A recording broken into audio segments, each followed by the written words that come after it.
నమస్కారం. దూరదర్శన్ యాదగిరి వార్తలకు స్వాగతం. నేను మీ రాజ్ కుమార్. ముందుగా వార్తలోని ముఖ్యాంశాలు. రాష్ట్రపతి అభ్యర్థిగా ద్రౌపది ముర్ము నామినేషన్ కార్యక్రమానికి ప్రధాని, కేంద్ర మంత్రులు హాజరు. మద్దతు ఇవ్వాలంటూ విపక్షాలకు ముర్ము విజ్ఞప్తి. సికింద్రాబాద్ కేసులో ఆవుల సుబ్బారావు, మరో 4 అరెస్ట్. అల్లర్లలో నిందితుల ప్రమేయం ఉన్నట్టు తేల్చిన రైల్వే పోలీసులు. ఈ విద్యా సంవత్సరం నుంచే మళ్లీ ఇంటర్లో పూర్తిస్థాయి సిలబస్. కరోనా పరిస్థితులు కుదుటపడడంతో పాత విధానం పునరుద్ధరిస్తున్నట్టు ఇంటర్ బోర్డు ప్రకటన. అగ్నిపథ్ రిజిస్ట్రేషన్లు ప్రారంభించిన భారత వాయుసేన. జులైలో రాత పరీక్షలు, త్వరలో ఆర్మీ, నేవీ రిజిస్ట్రేషన్లు కూడా ప్రారంభం. దేశంలోని కార్లకు త్వరలో స్టార్ రేటింగ్స్. వాహన భద్రత పెంచేలా కొత్త విధానాన్ని తీసుకొస్తున్నట్టు గడ్కరీ వెల్లడి. ఇక వార్తలోని వివరాలను చూద్దాం. రాష్ట్రపతి అభ్యర్థిగా ఎన్డీఏ తరపున ద్రౌపది ముర్ము నామినేషన్ వేశారు. నామినేషన్ కార్యక్రమానికి ప్రధాని నరేంద్ర మోదీ సహా కేంద్ర మంత్రులు, బీజేపీ ముఖ్య నేతలు, మద్దతిస్తున్న పార్టీల ప్రతినిధులు హాజరయ్యారు. కాగా రాష్ట్రపతి ఎన్నికల్లో తన అభ్యర్థిత్వానికి మద్దతు ఇవ్వాలంటూ విపక్షాలకు ముర్ము విజ్ఞప్తి చేశారు. దీనికి సంబంధించి మరిన్ని వివరాలు చూద్దాం.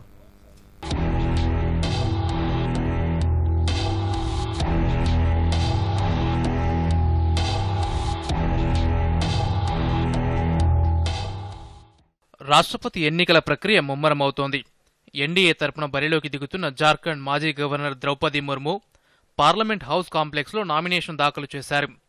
ప్రధాని నరేంద్ర మోదీ, కేంద్ర మంత్రులు రాజ్నాథ్ సింగ్, అమిత్ షా, నితిన్ గడ్కరీ, బీజేపీ జాతీయ అధ్యక్షుడు జేపీ నడ్డా, బీజేపీ, ఎన్డీఏ పాలిత రాష్ట్రాల ముఖ్యమంత్రులతో పాటు ఎన్డీఏ మిత్రపక్షాల నేతల సమక్షంలో ద్రౌపది ముర్ము నామినేషన్ వేశారు.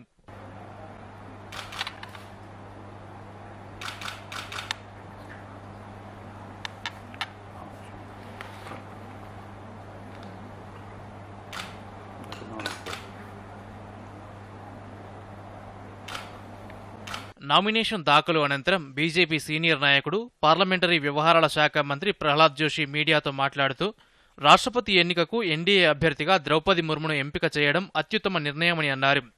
సామాన్య ప్రజలతో నిరంతరం మమేకమయ్యే ద్రౌపది ముర్ము ఈ పదవికి సరైన అభ్యర్థి అని ప్రహ్లాద్ జోషి అభిప్రాయపడ్డారు. भारतीय जनता पार्टी हम सामाजिक समरसता में और सोशल इंजीनियरिंग में माननीय मोदी जी के नेतृत्व में हम पूरा विश्वास करते हैं।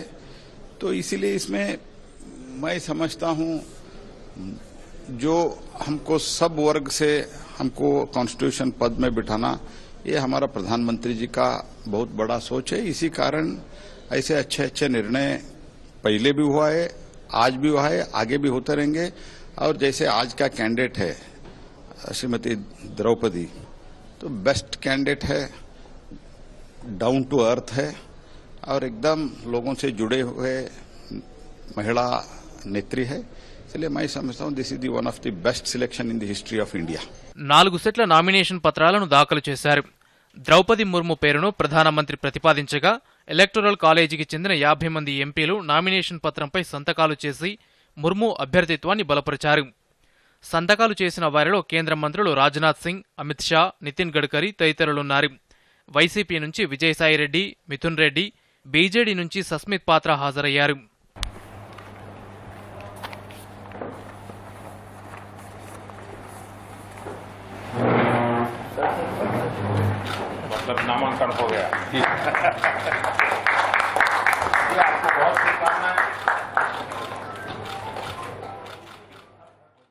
నామినేషన్ వేసిన తర్వాత ద్రౌపది ముర్ము విపక్షాల నేతలకు ఫోన్ చేశారు. కాంగ్రెస్ అధ్యక్షురాలు సోనియా గాంధీ, బెంగాల్ ముఖ్యమంత్రి మమతా బెనర్జీ, ఎన్సీపీ అధినేత శరద్ పవార్లతో మాట్లాడిన ద్రౌపది ముర్ము రాష్ట్రపతి ఎన్నికల్లో తనకు మద్దతివ్వాలని కోరారు.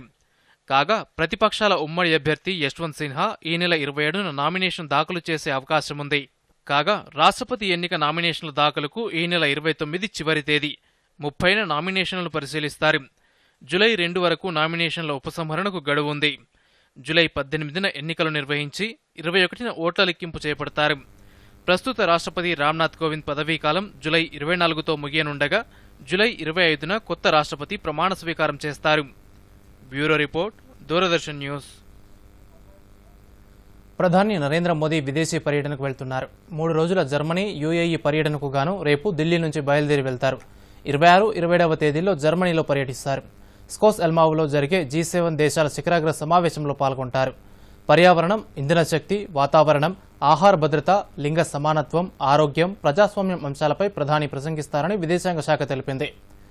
G7 దేశాల శిఖరాగ్ర సమావేశానికి హాజరు కానున్న Canada, France, Italy, Japan, Britain, America దేశాధినేతలతో ప్రధానమంత్రి నరేంద్ర మోదీ ద్వైపాక్షిక చర్చలు జరిపే అవకాశం ఉంది. అలాగే జర్మనీ ఛాన్సలర్తో కలిసి ఇరు దేశాలకు సంబంధించి పలు ఒప్పందాలపై సంతకాలు చేయనున్నారు. జర్మనీ పర్యటన అనంతరం ఈ నెల 28న ప్రధాని మోదీ UAE వెళ్లనున్నారని విదేశాంగ శాఖ కార్యదర్శి వినయ్ క్వాత్రా తెలిపారు.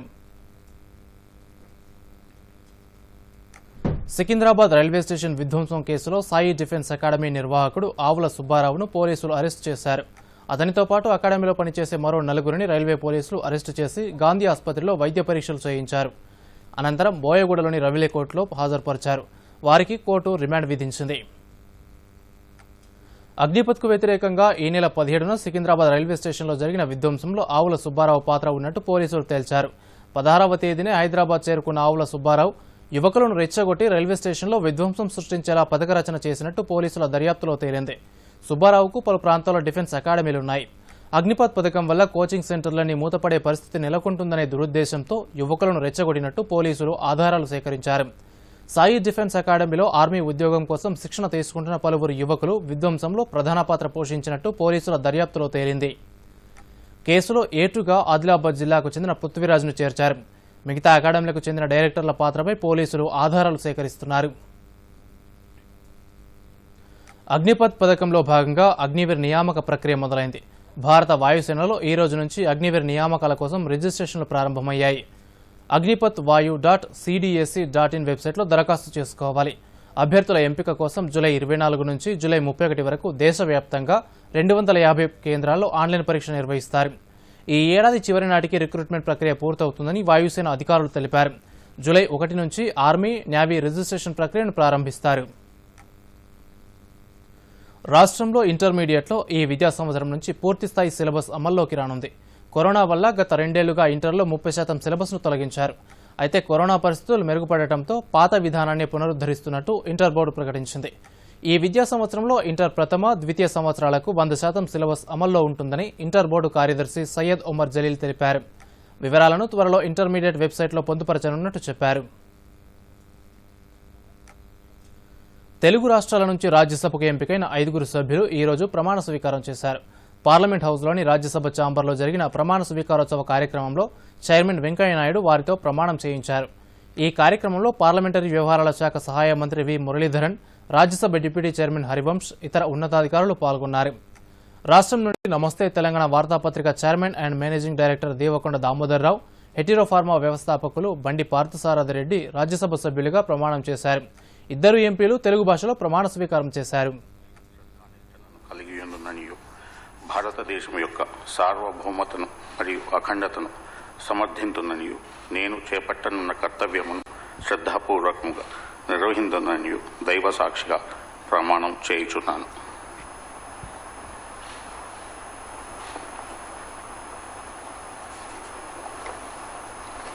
శ్రీ బి పార్థసారథి రెడ్డి.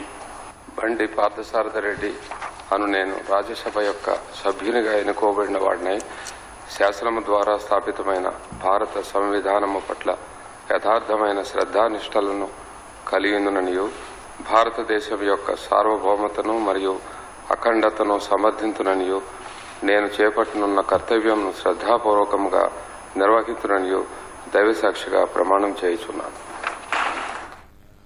ఆంధ్రప్రదేశ్ నుంచి రాజ్యసభకు ఎన్నికైన బీసీ సంక్షేమ సంఘం అధ్యక్షుడు ఆర్ కృష్ణయ్య, నిరంజన్ రెడ్డి కూడా ఎగువ సభ సభ్యులుగా ప్రమాణం చేశారు.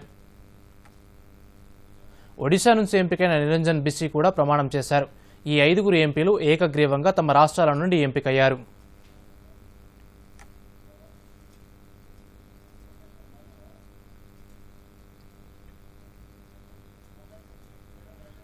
రోడ్డు ప్రమాదాలను తగ్గించడమే లక్ష్యంగా కేంద్ర ప్రభుత్వం కొత్త విధానాన్ని తీసుకొస్తోంది. ఇందులో భాగంగా కార్లకు క్రాష్ టెస్ట్ ఫలితాల ఆధారంగా స్టార్ రేటింగ్స్ ఇవ్వనున్నట్టు కేంద్ర రోడ్డు రవాణా, జాతీయ రహదారుల మంత్రి నితిన్ గడ్కరీ వెల్లడించారు. ఇందుకు సంబంధించి Bharat new car assessment program NCAP ముసాయిదాను కేంద్ర మంత్రి ఆమోదించారు. ఈ సందర్భంగా గడ్కరీ మాట్లాడుతూ ఎన్సీఏపీ ఆధారంగా కార్లకు 1 నుంచి 5 వరకు స్టార్ రేటింగ్స్ ఇవ్వనున్నట్టు వివరించారు. ఈ విధానంతో కార్ల నాణ్యత, ప్రయాణికుల భద్రతతో పాటు భారత వాహనాల ఎగుమతులు పెరుగుతాయన్నారు. దీంతో తయారీదారుల మధ్య స్నేహపూర్వక పోటీ పెరుగుతుందని, భారత్లో భద్రత గల వాహనాలు తయారవుతాయని గడ్కరీ ఆశాభావం వ్యక్తం చేశారు. హరిత హైడ్రోజన్ అభివృద్ధి, ఉత్పత్తిలో మరిన్ని పరిశోధనలు జరగాలని కేంద్ర రసాయనాలు, ఎరువుల శాఖ మంత్రి డాక్టర్ మన్సుఖ్ మాండవీయ కోరారు. ఇందుకుగాను విశ్వవిద్యాలయాలు, ప్రైవేట్ రంగం, ప్రభుత్వాల మధ్య సమన్వయం, సమిష్టి కృషి ఉండాలన్నారు. జాతీయ హైడ్రోజన్ మిషన్ లక్ష్యాలను సాధించేందుకు ఇది ఎంతో అవసరమని కేంద్ర మంత్రి అభిప్రాయపడ్డారు. శుద్ధి పరిశ్రమలలో హరిత హైడ్రోజన్, హరిత అమోనియా ఉత్పత్తి, వినియోగంపై ఐఐటి ఢిల్లీ ఏర్పాటు చేసిన 2 రోజుల సదస్సునుద్దేశించి మాండవీయ ప్రసంగించారు. ఈ సందర్భంగా మాట్లాడుతూ భారత్కు ఇంధనం ఎంతో కీలకమైందని కేంద్ర మంత్రి పేర్కొన్నారు. ఇందులో భాగంగా గ్రీన్ హైడ్రోజన్ మిషన్ లక్ష్యాలను సాధించేందుకు హరిత హైడ్రోజన్ను తక్కువ వ్యయంతో అందరికీ అందుబాటులోకి తీసుకురావాలని కేంద్ర మంత్రి సూచించారు. సౌరశక్తి వినియోగంలో భారత్ విశ్వగురు స్థాయికి చేరుకునే అవకాశం ఉందని మాండవీయ తెలిపారు. मैं देख रहा हूं कि यहाँ आईआईटी की फैकल्टीज भी है, स्टूडेंट भी है और इंडस्ट्रीज भी है. देश को आगे बढ़ना है या तो रिसर्च सेक्टर में, प्रोडक्शन सेक्टर में हमें इनोवेशन करना है, डेवलपमेंट करना है, मैन्युफैक्चरिंग करना है, तो बहुत आवश्यक है. केवल एक साइड में गवर्नमेंट सोचेगी कि हमें ये करना है, हम वहां एक अच्छी पॉलिसी बना देंगे, कोई बिल पास कर देंगे, तो क्या अचीवमेंट होगा? केवल इंडस्ट्री चाहेगी कि ये हमारे लिए अपॉर्चुनिटी है और हमें करना है, तो ये संभव नहीं होगा. ऐसी इंस्टीट्यूट शायद कभी सिलेबस के माध्यम से कोई नई टेक्नोलॉजी पढ़ाना शुरू कर देंगे, तो केवल इंस्टीट्यूट के लेवल पर प्रयास होंगे तो हम कुछ गोल को अचीव कर पाएंगे क्या? मैं मानता हूं कि इंडस्ट्रीज, एकेडमिया और गवर्नमेंट तीनों लोग इकट्ठे नहीं होंगे तब हम सही दिशा में आगे नहीं बढ़ पाएंगे. నిజాం సాగర్ ప్రాజెక్టు నుంచి రేపు సాయంత్రం 4 గంటలకు కాలువలకు నీరు విడుదల చేయనున్నట్టు అసెంబ్లీ స్పీకర్ పోచారం శ్రీనివాసరెడ్డి తెలిపారు. ఆయన బాన్స్వాడలోని తన నివాసంలో రెవెన్యూ, ఇరిగేషన్, పోలీస్, వ్యవసాయ శాఖల అధికారులతో సమీక్ష సమావేశంలో మాట్లాడుతూ వానాకాలం సాగు నిమిత్తం నిజాం సాగర్ ఆయకట్టుకు మొత్తం 6 విడతల్లో నీరు విడుదల చేస్తామని చెప్పారు. రేపు మొదటి విడతలో 1200 క్యూసెక్కుల నీరు విడుదలవుతుందన్నారు. అనంతరం 10 రోజుల చొప్పున నీరు విడుదల చేయనున్నట్టు పోచారం తెలిపారు. నిజాంసాగర్ ఆయకట్టులో ఒక పంట సాగుకు 9 టీఎంసీల నీరు అవసరముండగా ప్రస్తుతం ప్రాజెక్టులో 6.13 టీఎంసీల నీరుందని పోచారం చెప్పారు. అందువల్ల రైతులు నీటిని పొదుపుగా వాడుకోవాలని సూచించారు. తెలంగాణ రాష్ట్రం పెట్టుబడులకు స్వర్గధామమని ఐటీ పురపాలక శాఖ మంత్రి కె తారక రామారావు అన్నారు. ప్రపంచవ్యాప్తంగా ఉన్న అనేక సంస్థలు తెలంగాణలో పెట్టుబడులు పెట్టడానికి ఆసక్తి చూపించడం శుభపరిణామమని తెలిపారు. మాదాపూర్లో ఒక ప్రైవేట్ సాఫ్ట్వేర్ సొల్యూషన్స్ సంస్థ కార్యాలయాన్ని ఇవాళ మంత్రి గంగుల కమలాకర్తో కలిసి కేటీఆర్ ప్రారంభించారు. ఈ సందర్భంగా ఆయన మాట్లాడుతూ పెట్టుబడిదారులకు వారు ఆశించిన స్థాయిలో ప్రభుత్వ ప్రోత్సాహకాలు అందిస్తున్నామని వివరించారు. ఉత్పత్తి, ఉపాధి లక్ష్యంగా వివిధ రంగాల్లో పెట్టుబడులను ఆకర్షిస్తున్నామని మంత్రి వివరించారు.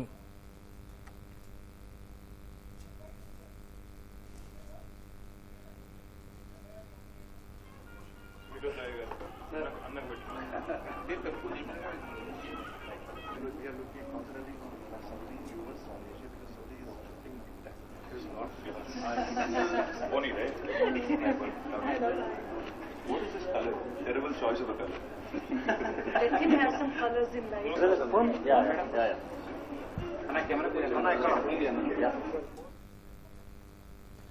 రాష్ట్ర ఐటీ పురపాలక శాఖ మంత్రి కేటీఆర్ సిరిసిల్లలో పర్యటించారు. సిరిసిల్ల పట్టణంలోని బైపాస్ రోడ్లో రెడ్డి భవనం నిర్మాణానికి శంకుస్థాపన చేశారు. అనంతరం కలెక్టరేట్లో వివిధ సంఘాల నాయకులతో సమావేశం నిర్వహించారు. ఈ సందర్భంగా మాట్లాడుతూ ముఖ్యమంత్రి కేసీఆర్ నాయకత్వంలో అన్ని వర్గాల వారికి న్యాయం జరుగుతుందని మంత్రి కేటీఆర్ పేర్కొన్నారు. 8 ఏళ్లుగా అనేక సంక్షేమ పథకాలు అమలు చేస్తున్నామని, ఆసరా పింఛన్, రైతు బంధు, రైతు బీమా, కళ్యాణ లక్ష్మి ఫలాలు ప్రతి పేదవాడికి అందిస్తున్నామన్నారు. రైతు బంధు పథకం కింద ఈ నెల 28 నుంచి 58,000 కోట్లు రైతుల ఖాతాల్లో జమ చేస్తామని చెప్పారు. ప్రాజెక్టుల నిర్మాణం ద్వారా సిరిసిల్ల జిల్లాలో భూగర్భ జలాలు 6 మీటర్లు పెరిగాయన్నారు. సిరిసిల్ల జిల్లాలో త్వరలో వ్యవసాయ కళాశాల ప్రారంభమవుతుందని కేటీఆర్ తెలిపారు. అభిష్టాన్ని గౌరవ ముఖ్యమంత్రి గారి దృష్టికి తీసుకొని పోయే బాధ్యత నేను తీసుకున్నాను. అయితే ఒక మాట మీకు ఈ సందర్భంగా చెప్పుకోవాల్సిన అవసరం ఈ జిల్లా నుంచి ప్రాతినిధ్యం వహిస్తున్న మీ అందరి ఆశీర్వాదంతో ఎమ్మెల్యేగా ఎన్నికైన వ్యక్తిగా నా మీద కూడా ఉన్నది. సిరిసిల్ల ఒకనాడు తాలూకా తెలంగాణ రాకూడదు. ఈ రోజు గౌరవనీయులు పెద్దలు ముఖ్యమంత్రి గారి ఆశీర్వాదంతో ఒక జిల్లా అయింది. జిల్లా అయిన తర్వాత జిల్లా కేంద్రమైన సిరిసిల్లలో కానీ, పక్కనే ఉన్న వేములవాడ నియోజకవర్గంలో కానీ, లేదా ఇల్లంతగూడలో కానీ, లేదా బోయినపల్లిలో కానీ ఎన్ని కార్యక్రమాలు జరుగుతున్నాయో దయచేసి మీరు ఆలోచించాలని చెప్పి నేను కోరుతాను. బంధు కూడా మరి ఈ రోజు ఈ పేపర్ చూసింటారు. ఈ నెల 28వ తారీఖు నుంచి రైతు బంధు కూడా ప్రతి రైతు ఖాతాలో పడబోతా ఉంది. మొత్తం ఈ సంవత్సరం ఈ కాలంతో కలిపితే 58,000 కోట్ల రూపాయలు రైతుల అకౌంట్లలో డైరెక్ట్ గా ఇచ్చిన ఏకైక ముఖ్యమంత్రి మన నాయకుడు కేసీఆర్ గారి మాటని ఈ సందర్భంగా విజ్ఞప్తి చేస్తా ఉన్నాం. రాష్ట్రంలో ధాన్యం సేకరణపై మంత్రులు హరీష్ రావు, గంగుల కమలాకర్ సమీక్ష జరిపారు. ఇంతవరకు రైతుల నుంచి సేకరించిన ధాన్యం, వారికి జమ చేసిన నగదు తదితర అంశాలపై అధికారులతో సమీక్షించారు. ముఖ్యమంత్రి కేసీఆర్ త్వరలోనే ధాన్యం సేకరణపై ఉన్నత స్థాయి సమీక్ష జరిపే అవకాశం ఉన్నందున సంబంధిత సమాచారంతో సిద్ధంగా ఉండాలని మంత్రులు అధికారులను ఆదేశించారు. ఈ సమావేశంలో ప్రభుత్వ ప్రధాన కార్యదర్శి సోమేష్ కుమార్, రైతు బంధు చైర్మన్ పల్లా రాజేశ్వర్ రెడ్డి అధికారులు పాల్గొన్నారు. రాష్ట్ర ఉపాధి శాఖ మంత్రి సిహెచ్ మల్లారెడ్డి ఈరోజు మంచిర్యాలలో పలు అభివృద్ధి కార్యక్రమాల్లో పాల్గొన్నారు. క్యాతన్పల్లిలో లబ్ధిదారులకు ఇళ్ల పట్టాలు పంపిణీ చేశారు. అనంతరం మన ఊరు మనబడి కార్యక్రమంలో భాగంగా ఉర్రెగడ్డలో బాలుర పాఠశాలకు శంకుస్థాపన చేశారు. 2 కోట్ల రూపాయల నిధులతో నిర్మించిన కస్తూరిబా బాలికల పాఠశాల, 3 కోట్ల 24 లక్షలతో నిర్మించిన ఐటీఐ భవనం, 20 లక్షలతో నిర్మించిన అర్బన్ ప్రైమరీ హెల్త్ సెంటర్, దళిత బంధు పథకం ద్వారా మంజూరైన కంప్యూటరైజ్డ్ ఎంబ్రాయిడరీ దుకాణాలను మంత్రి ప్రారంభించారు. ఈ సందర్భంగా మంత్రి మల్లారెడ్డి మాట్లాడుతూ సింగరేణి కుటుంబాలకు అండగా ఉండాలనే ఉద్దేశంతో వారి కోరిక మేరకు ఇళ్ల పట్టాలు పంపిణీ చేసి ఆశ్రయం కల్పిస్తున్నట్టు తెలిపారు. మన ఊరు మనబడి, మనబస్తీ మనబడి కార్యక్రమాల ద్వారా ప్రభుత్వ విద్యాలయాల్లో అన్ని వసతులు కల్పించి మెరుగైన విద్యను అందిస్తున్నామన్నారు. దళిత బంధు పథకం ద్వారా రాష్ట్రంలో ఉన్న దళితులకు ఉపాధి అవకాశాలు మెరుగుపడ్డాయని మంత్రి తెలిపారు. దేశంలో ఎక్కడా లేని విధంగా తెలంగాణలో సంక్షేమ పథకాలను ముఖ్యమంత్రి కేసీఆర్ అమలు చేస్తున్నారని మల్లారెడ్డి అన్నారు. మళ్ళా రెండో పడికి ఎవరైనా ఉన్నారంటే మన సుమంగా ఊహించలే. ఈ రోజు వస్తుంది, మేము ఇట్లా ఒక సింగరేణి భూమిలో పట్టాలు తీసుకుంటాము, మేమేదో 30 ఏళ్ల కింద 40 ఏళ్ల కింద కట్టుకున్న ఇల్లు మాకు పక్కా అవుతుంది, పట్టా అవుతుంది, మా పేరు మీద వస్తుందని మీరు ఎప్పుడు కూడా అనుకోలేదట, ఊహించలే కూడా. ఈ ఎమ్మెల్యే అయినందుకే మీకోసం ఆలోచన చేసి సీఎం గారి దగ్గర కొట్లాడి చేసి సీఎం ఒప్పించి 76 జీవో తీసుకొచ్చిన ఘనత మన సీఎం, మన ముఖ్యమంత్రి గారు, మన ఎమ్మెల్యే గారు, మీ ఎమ్మెల్యే గారు అని కూడా నేను మనవి చేస్తున్నా. తెలుగు ఉద్యమం గారు. మహబూబ్ నగర్ జిల్లా కేంద్రంలోని అప్పన్నపల్లి రిజర్వ్ ఫారెస్ట్లో ఏర్పాటు చేసిన కేసీఆర్ అర్బన్ ఎకో పార్క్లో పలు అభివృద్ధి పనులను మంత్రి నిరంజన్ రెడ్డితో కలిసి ఎక్సైజ్ శాఖ మంత్రి శ్రీనివాస్ గౌడ్ ప్రారంభించారు. సుమారు 14 లక్షల రూపాయలతో నిర్మించిన percolation tank, solar pump set, butterfly selfie పాయింట్లను మంత్రి ప్రారంభించారు. జిల్లాకు చెందిన స్వయం మహిళా సహాయక సంఘాలు ఏర్పాటు చేసుకున్న మహా బ్రాండ్ స్టాల్ను కూడా మంత్రులు ప్రారంభించారు. ఈ కార్యక్రమంలో రైతు బంధు సమితి రాష్ట్ర అధ్యక్షుడు పల్లా రాజేశ్వర్ రెడ్డి, స్థానిక ఎంపీ మన్నె శ్రీనివాసరెడ్డి తదితరులు పాల్గొన్నారు. అనంతరం మీడియాతో మాట్లాడుతూ రాష్ట్రం ఏర్పడక ముందు మహబూబ్ నగర్లో కనీసం 500 గజాలలో కూడా పార్కులుండేవి కావని, ప్రస్తుతం పట్టణంలో 30 పార్కులు ఏర్పాటు చేశామని శ్రీనివాస్ గౌడ్ చెప్పారు. మహాబ్రాండ్ పేరిట జిల్లా మహిళలు పలు ఉత్పత్తులు తయారు చేసి ఆన్లైన్లో విక్రయాలు చేస్తున్నారని మంత్రి హర్షం వ్యక్తం చేశారు. ప్రతి శిల్పారామంలో కూడా మహాబ్రాండ్ స్టాల్స్ ఏర్పాటు చేస్తామని శ్రీనివాస్ గౌడ్ హామీ ఇచ్చారు. 500 గజాల నుంచి ఎకరా 2 ఎకరాలకు 30 పార్కులు. ఇక్కడ కేసీఆర్ అర్బన్ ఎకో పార్కు ఈ భారతదేశంలోని అతిపెద్ద ఎకో పార్కు. 2097 ఎకరాల్లో ఈ పార్కుని విస్తరించడం జరుగుతూ ఉంది. ప్రతిరోజు 4,000 నుంచి 10,000 మందికి వస్తున్నారంటే, హైదరాబాద్ నుంచి ఇక్కడ పార్క్ చూడడానికి వస్తున్నారంటే మాకు చాలా గర్వంగా ఉంది. మరీ ముఖ్యంగా మా మహిళలు లాస్ట్ ఇయర్ సీడ్ బాల్స్ తయారు చేసి గిన్నెస్ బుక్ రికార్డ్ ఎక్కడం జరిగింది. మళ్ళీ మా మహిళా సంఘాలు, మా యొక్క సెర్ఫ్, మెప్ప ఉద్యోగులు, అధికారులు అందరూ కలిసి మా మహిళలు చైతన్యవంతులను చేసి మహాబ్రాండ్ పేరు మీద, మహబూబ్ నగర్ మహాబ్రాండ్ పేరు మీద మరి తిరు బండారాలను కూడా ఉత్పత్తి చేయడం జరిగింది. ఇది అమెజాన్ ఇంకా రకరకాల వాళ్ళ ద్వారా బుకింగ్ చేసుకుంటా ఉన్నాం. ఇక్కడ వాళ్ళకు స్టాల్ ఏర్పాటు చేస్తాం. మహిళలు సశక్తిగా బతకాలి అని చెప్పి ఇక్కడ కుట్టు మిషన్ కేంద్రాలు ఇంకా రకరకాల పెడతా ఉన్నాం. ఇలాంటి బ్రాండ్ ఇంకా విస్తరింపజేస్తాం. ప్రతి శిల్పారామంలో కూడా మహాబ్రాండ్ ఉన్నట్టు ఏర్పాటు చేస్తాం. పునరుత్పాదక ఇంధన అభివృద్ధి సంస్థ రెడ్కో చైర్మన్గా సతీష్ రెడ్డి బాధ్యతలు స్వీకరించారు. హైదరాబాద్ ఖైరతాబాద్లోని రెడ్కో కార్యాలయంలో బాధ్యతలు స్వీకరించిన సతీష్ రెడ్డిని మంత్రులు జగదీష్ రెడ్డి, తలసాని శ్రీనివాస్ యాదవ్, సత్యవతి రాథోడ్ అభినందించారు. పలువురు ఎమ్మెల్యేలు, టీఆర్ఎస్ నేతలు ఈ కార్యక్రమంలో పాల్గొన్నారు. ఈ పదవిలో సతీష్ రెడ్డి 3 ఏళ్ల పాటు కొనసాగుతారు. ములుగు జిల్లా దేవగిరి పట్టణంకు చెందిన సతీష్ రెడ్డి 2020 నుంచి టీఆర్ఎస్ పార్టీ సోషల్ మీడియా కన్వీనర్గా కొనసాగుతున్నారు. ఉమ్మడి ఖమ్మం జిల్లాకు చెందిన అశ్వారావుపేట మాజీ ఎమ్మెల్యే తాటి వెంకటేశ్వర్లు, పినపాక నియోజకవర్గానికి చెందిన కరకగూడెం జెడ్పీటీసీ కాంతారావులు తమ అనుచరులతో కలిసి కాంగ్రెస్లో చేరారు. పీసీసీ అధ్యక్షుడు రేవంత్ రెడ్డి వారికి పార్టీ కండువా కప్పి కాంగ్రెస్లోకి ఆహ్వానించారు. 2014 ఎన్నికల్లో అశ్వారావుపేట నుంచి వైసీపీ నుంచి ఎమ్మెల్యేగా గెలిచిన తాటి వెంకటేశ్వర్లు అప్పటి ఎంపీ పొంగులేటి శ్రీనివాసరెడ్డితో కలిసి టీఆర్ఎస్లో చేరారు. 2018 ఎన్నికల్లో టీఆర్ఎస్ నుంచి పోటీ చేసి ఓడిపోయారు. తాటి వెంకటేశ్వర్లు, కాంతారావు చేరికతో కాంగ్రెస్ పార్టీ మరింత బలపడుతుందన్నారు రేవంత్ రెడ్డి. కాంగ్రెస్ పార్టీ అధికారంలోకి రాగానే పోడు భూముల సమస్య పరిష్కారమవుతుందని హామీ ఇచ్చారు.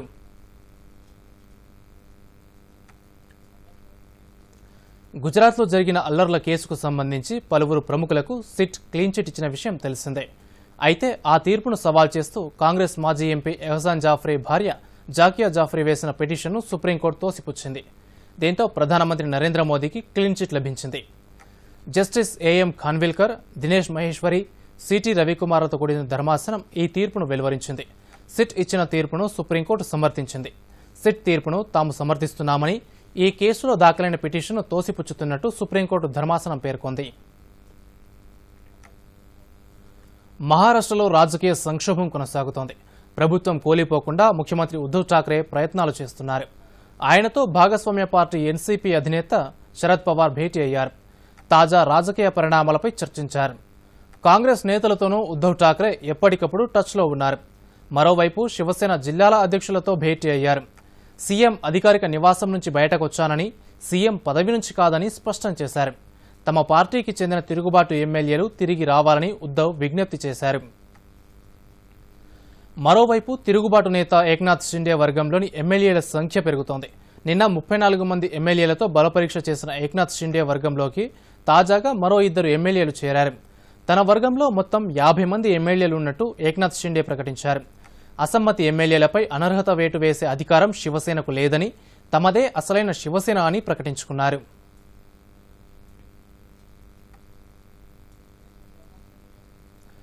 రాష్ట్రాలు, కేంద్రపాలిత ప్రాంతాల క్రీడా మంత్రుల 2 రోజుల సమావేశం ఈ ఉదయం గుజరాత్లోని కేవడియా వద్ద ప్రారంభమైంది. కేంద్ర క్రీడల శాఖ మంత్రి అనురాగ్ సింగ్ ఠాకూర్ ఈ సమావేశాన్ని ప్రారంభించారు. దేశంలో క్రీడలను మరింత ప్రోత్సహించేందుకు అన్ని రాష్ట్రాలు ఉమ్మడిగా కృషి చేసేందుకు తీసుకోవాల్సిన చర్యలపై ఈ సమావేశంలో చర్చిస్తున్నారు. ఈ సందర్భంగా అనురాగ్ సింగ్ ఠాకూర్ మాట్లాడుతూ దేశంలో క్రీడా సంస్కృతిని మరింత ప్రోత్సహించవలసిన అవసరం ఉందని అన్నారు. క్రీడలను ప్రజా ఉద్యమంగా మార్చాలని, ఇందుకు ప్రజల భాగస్వామ్యం అవసరమని పేర్కొన్నారు. సర్దార్ వల్లభాయ్ పటేల్ ఏక్ భారత్ శ్రేష్ఠ భారత్ సందేశంలోని ఐక్యత క్రీడల్లో స్పష్టంగా కనిపిస్తుందని కేంద్ర మంత్రి తెలిపారు. से भी पीपल्स पार्टिसिपेशन हो, जिससे पीपल मूवमेंट बने और स्पोर्ट्स कल्चर उसके माध्यम से तैयार हो। जन भागीदारी से ही जन आंदोलन बन सकता है और खेलों का वातावरण खड़ा करने के लिए पीपल्स पार्टिसिपेशन बहुत आवश्यक है। ये एकता नगर में इसका आयोजन इसलिए भी किया गया कि एक भारत श्रेष्ठ भारत, इसकी कल्पना ही सरदार पटेल ने की थी। और खेलों में एकता सबसे बड़ी बात है। कोई भी खिलाड़ी जब भी किसी टीम का हिस्सा बनता है, कोई ये नहीं देखता है किस जाति, धर्म, किस समुदाय से आता है। वो केवल एक भारतीय के नाते उस टीम को रिप्रेजेंट करता है। कोई ये नहीं देखता है किस राज्य से आया है, किस क्षेत्र से आया है। वो केवल देश के खिलाड़ी के रूप में भाग लेता है। जब भी देश में बजट बने या राज्यों में बजट बने, अधिकतर यूथ अफेयर्स और स्पोर्ट्स में बजट की दृष्टि से देखा जाए तो बाकी डिपार्टमेंट बहुत बड़े होंगे, लेकिन युवा कार्यक्रम और खेल विभाग का जो एक दायित्व है वो बहुत बड़ा है। उसको बजट के साथ आंकलन नहीं किया जा सकता, क्योंकि हमारे युवाओं की और खेल की वो ताकत है। నీతి ఆయోగ్ కొత్త సీఈఓగా పరమేశ్వరన్ అయ్యర్ను కేంద్రం నియమించింది. ప్రస్తుత సీఈఓ అమితాబ్ కాంత్ 30న పదవీ విరమణ చేయనున్నారు. ఆయన స్థానంలో తాగునీరు, పారిశుద్ధ్య విభాగం మాజీ కార్యదర్శి పరమేశ్వరన్ అయ్యర్ను నియమించింది. 1981 ఉత్తరప్రదేశ్ క్యాడర్కు చెందిన అయ్యర్ పారిశుద్ధ్య నిపుణుడిగా గుర్తింపు పొందారు. 2009లో ఐఏఎస్ నుంచి వీఆర్ఎస్ తీసుకున్న ఆయన ఐక్యరాజ్య సమితిలో సీనియర్ గ్రామీణ నీటిపారుదల పారిశుద్ధ్య నిపుణుడిగా పనిచేశారు. పరమేశ్వరన్ అయ్యర్ 2 ఏళ్లు ఈ పదవిలో కొనసాగుతారు. అమితాబ్ కాంత్ విషయంలో పాటించిన నియమ నిబంధనల ఆధారంగానే అయ్యర్ను నియమించినట్టు కేంద్రం తెలిపింది. మరోవైపు గూఢచార సంస్థ రా అధిపతిగా సామంత్ కుమార్ గోయల్ను పదవీకాలాన్ని మరో ఏడాది పొడిగించింది కేంద్రం. ఇంటెలిజెన్స్ అధిపతిగా సీనియర్ ఐపీఎస్ అధికారి తపన్ కుమార్ నియమితులయ్యారు. ప్రపంచంలో అతిపెద్ద ఆర్థిక శక్తులు, అతివేగంగా అభివృద్ధి చెందుతున్న ఆర్థిక వ్యవస్థలు గల దేశాల అధినేతలు కలిగిన G20 కూటమి శిఖరాగ్ర సమావేశానికి జమ్మూ కశ్మీర్ ఆతిథ్యమివ్వనుంది. భారతదేశంలో తొలిసారిగా G20 సదస్సు 2023లో జరగనుంది. ఈ సమావేశాలను జమ్మూ కశ్మీర్లో నిర్వహించాలని కేంద్ర ప్రభుత్వం నిర్ణయించింది. దీంతో జమ్మూ కశ్మీర్లో 370 ఆర్టికల్ను రద్దు చేసి కేంద్రపాలిత ప్రాంతంగా ఏర్పాటు చేసిన తర్వాత జరుగుతున్న మొదటి అతిపెద్ద సదస్సు ఇదే కావడం విశేషం. G20 సభ్య దేశాల్లో ఒకటి ప్రతి ఏటా డిసెంబర్లో సదస్సుకు అధ్యక్షత వహిస్తుంది. ఈ క్రమంలో భారత్కు G20 అధ్యక్ష బాధ్యతలు ఈ ఏడాది డిసెంబర్ 1న లభిస్తాయి. ఇందులో భాగంగా 2023 నవంబర్ 30 వరకు కూటమికి సమావేశాలకు సంబంధించిన వ్యవహారాలను భారత్ నిర్వర్తిస్తుంది. దీంతో వచ్చే ఏడాది నవంబర్ 30 నుంచి డిసెంబర్ 1 వరకు జరిగే 18వ G20 శిఖరాగ్ర సదస్సుకు భారత్ ఆతిథ్యమివ్వనుంది. దాని నిర్వహణకు అవసరమైన ఏర్పాట్లు, వివిధ విధాన నిర్ణయాల అమలుకు వెసులుబాటు కల్పించడం కోసం సెక్రటేరియట్ ఏర్పాటు చేయడానికి కేంద్ర కేబినెట్ ఇప్పటికే ఆమోదం తెలిపింది. ప్రస్తుత ఆర్థిక సంవత్సరంలో భారత ఆర్థిక వ్యవస్థ 7 నుంచి 7.8% మేరకు వృద్ధి చెందొచ్చని ఆర్థిక నిపుణులు అంచనా వేస్తున్నారు. రష్యా ఉక్రెయిన్ యుద్ధం కారణంగా అంతర్జాతీయ మార్కెట్లో ప్రతికూల పరిస్థితులు ఏర్పడ్డా భారత్లో ఉన్న మెరుగైన వ్యవసాయ ఉత్పత్తి, పుంజుకుంటున్న గ్రామీణ ఆర్థిక వ్యవస్థల కారణంగా భారత్ ఆర్థిక పురోభివృద్ధిలో రాణించగలదని విశ్లేషకులు భావిస్తున్నారు. ప్రస్తుతం భారత ఆర్థిక వ్యవస్థకు ఎదురవుతున్న సవాళ్లలో అధికం అంతర్జాతీయంగా ఏర్పడ్డ పరిస్థితులేనని ప్రముఖ ఆర్థికవేత్త BR Ambedkar school of economics vice chancellor NR Bhanumurthy అన్నారు. అభివృద్ధి చెందిన దేశాల కంటే మెరుగ్గా కోవిడ్ ఉద్దీపన కోసం భారత్ తీసుకున్న చర్యలు సత్ఫలితాలనిచ్చాయని పలువురు నిపుణులు అభిప్రాయపడుతున్నారు.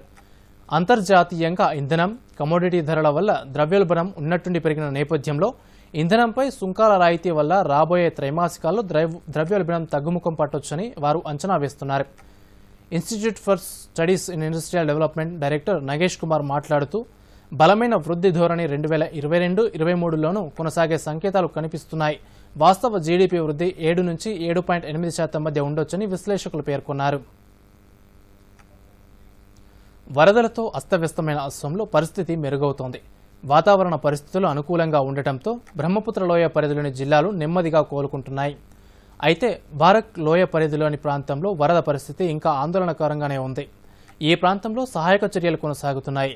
ఇంకా జలదిగ్బంధంలో ఉన్న ప్రాంతాలకు వైమానిక దళం ఆహార పొట్లాలను పైనుంచి జారవేస్తోంది. వరదల వల్ల అస్సాంలో ఇప్పటికీ 2,85,000 మంది సహాయక శిబిరాల్లో ఉన్నారు. 30 జిల్లాల్లో దాదాపు 45 లక్షల మంది ప్రభావితమయ్యారు. మౌలిక సదుపాయాలకు తీవ్రంగా నష్టం వాటిల్లింది. 2,23,000 హెక్టార్లలో పంటలు దెబ్బతినగా 1,00,000 పైగా ఇళ్లు పాక్షికంగా లేదా పూర్తిగా వరదల వల్ల ధ్వంసమయ్యాయి. నైరుతి రుతుపవనాలు జూలై 6 నాటికి దేశం మొత్తానికి విస్తరించే అవకాశం ఉందని భారత వాతావరణ విభాగం తెలియజేసింది. రుతుపవనాలు సాధారణంగా జూలై 8 నాటికి దేశం మొత్తానికి విస్తరిస్తాయని పేర్కొంది. రుతుపవనాలు దక్షిణ ద్వీపకల్పం, మధ్య భారతదేశం మీదుగా దేశంలోకి ఆలస్యంగా ప్రవేశించాయని వెల్లడించింది. ఇప్పటికే దేశంలోని పలు రాష్ట్రాల్లో వర్షాలు కురుస్తున్నాయని తెలిపింది. ఇక వార్తలు ముగించే ముందు ముఖ్యాంశాలు మరోసారి. దూరదర్శన్ యాదగిరి వార్తలను ఇప్పుడు సోషల్ మీడియాలో కూడా చూడవచ్చు. యూట్యూబ్ అయితే డీడీ న్యూస్ తెలంగాణ, ట్విట్టర్ వేదిక అయితే DD news Telangana @DD Yadagiri news, మరి ఫేస్బుక్లో అయితే డీడీ న్యూస్ తెలంగాణలో చూసి సబ్స్క్రైబ్ చేసి లైక్ చేయండి, షేర్ చేయండి. రాష్ట్రపతి అభ్యర్థిగా ద్రౌపది ముర్ము నామినేషన్ కార్యక్రమానికి ప్రధాని, కేంద్ర మంత్రులు హాజరు, మద్దతివ్వాలంటూ విపక్షాలకు ముర్ము విజ్ఞప్తి. సికింద్రాబాద్ కేసులో ఆవుల సుబ్బారావు, మరో 4 అరెస్ట్. అల్లర్లలో నిందితుల ప్రమేయం ఉన్నట్టు తేల్చిన రైల్వే పోలీసులు. ఈ విద్యా సంవత్సరం నుంచే మళ్లీ ఇంటర్లో పూర్తిస్థాయి సిలబస్. కరోనా పరిస్థితులు కుదుటపడడంతో పాత విధానం పునరుద్ధరిస్తున్నట్టు ఇంటర్ బోర్డు ప్రకటన. అగ్నిపథ్ రిజిస్ట్రేషన్లు ప్రారంభించిన భారత వాయుసేన. జులైలో రాత పరీక్షలు, త్వరలో ఆర్మీ, నేవీ రిజిస్ట్రేషన్లు కూడా ప్రారంభం. దేశంలోని కార్లకు త్వరలో స్టార్ రేటింగ్స్. వాహన భద్రత పెంచేలా కొత్త విధానాన్ని తీసుకొస్తున్నట్టు గడ్కరీ వెల్లడి.